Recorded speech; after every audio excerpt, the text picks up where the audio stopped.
নমস্কার বন্ধুরা, দেখো আজকে আবার একটা লাঞ্চের থালি নিয়ে এসেছি।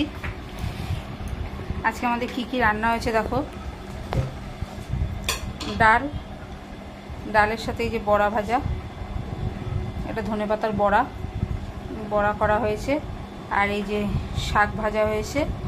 আর এটা হচ্ছে পটল বাটা, পটলের খোসা বাটা। এইটা থাকলে পরে আর কোনো কিছুই লাগে না, এই দিয়েই খাওয়া যায়। আর চাটনি, আর এই যে স্যালাড, পেঁয়াজ, লঙ্কা,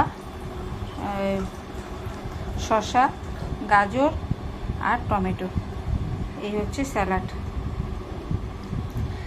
কাটা হয়েছে। এই হচ্ছে আজকে আমাদের লাঞ্চের থালি। আর এই যে মাছ, আলু দিয়ে পটল দিয়ে মাছের ঝোল হয়েছে একদম হালকা করে। এই হচ্ছে আমাদের লাঞ্চের থালি। বন্ধুরা, তোমাদের কীরকম লাগছে জানিও। আজকে এই অবধি হয়েছে রান্না, আবার কালকে নিয়ে আসবো আবার তোমাদের কাছে লাঞ্চের থালি। এখানে শেষ করছি, পরের ভিডিও নিয়ে আবার আসবো।